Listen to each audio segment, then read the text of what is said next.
տհաս, տգետ, անգրագետ ազնվորությունը Քոչարյանն այսպես է արձագանքում, նրա հասցեին, ով իր մասին կեղծ տեղեկություններ է տարածել նաև այսօր։ արհեստական սրել, սպառնալիքներ եւ իհարկե վարչական ռեսուրսի կիրառում։ Իշխանությանն է մեղադրում սպառնալիքների ու վարչական ռեսուրսի կիրառման համար։ Երկրորդ նախագահը նկատում է, քաղաքական հակառակորդներն այդ գործելավոճին են անցել Հայաստան դաշինքի վարկանիշի աճի ֆոնին։ Մեր մասով մենք տեսնում ենք դրական վերաբերմունքի եւ հետաքրքրության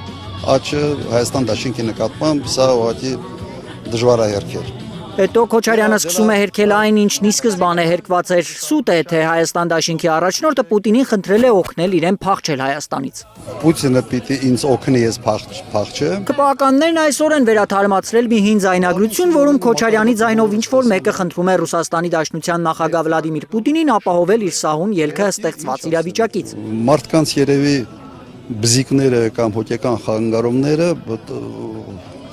սովորաբար համարում որ դա վարակիչ չի, բայց տվյալ դեպքում ոնց որ վիրուսային բան կա, այսինքն իրար շփվում են,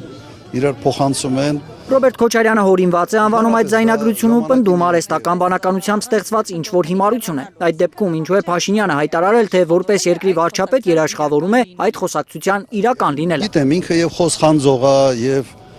ամեն ինչի փորձագետ է, եւ մսով ճաշ էփող է, եւ ամեն ինչ է ինքը։ Եթե նաև ինքը դրա փորձագետն է,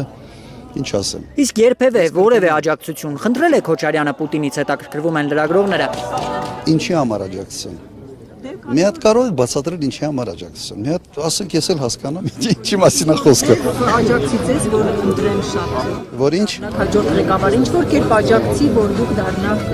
հաջորդ նախագահ։ Օրինակ, ամիշով կարող է աջակցել։ Ես չգիտեմ, դուք ասեք ինչով կարող է աջակցել։ Դուք չգիտեք։ Իսկ եք համարում թե ես պիտի իմանամ, որովհետև դուք ինձանից ուզում եք, որ ես աբսուրդային ինչ-որ իրավիճակներ բարձաբանեմ։ Ռուսաստանի նախագահը երբեք բաց կապով որևէ մեկի հետ չի զրուցում, հայտարարում է Քոչարյանը։ Դրա մասին չգիտի Փաշինյանը, որ այսօր հայտարարել է, թե շուրջ 200 անգամ հեռախոսազրույց է ունեցել Պուտինի հետ։ Լրագրողները նկատել են այդ հայտարարությունն արած Փաշինյանը կարծես փոխել է հռետորաբանությունը Ռուսաստանի հասցեին։ Քոչարյանն ասում է, հաճախ է իշխանությունների Փաշինյանի հռետորաբանությունը փոխվում։ Ինչ անում Նիկոլ Փաշինյանը։ Մի 2-3 օր գրոհում է Ռուսաստանի դեմ, տարբեր հայտարարություններով է հիբրիդային պատերազմ, ինչ ասես որ չեն ասում։ Հետո երրորդ օրը հաջորդ 2 օր ասում են մենք Ռուսաստանի հետ ընդհանրապես խնդիր չունենք, ամեն ինչ շատ լավ է եւ այլ։ Հետո էլ ինչ որ մի ռուբիլնիկա մի անում, հետո եւս 3 օր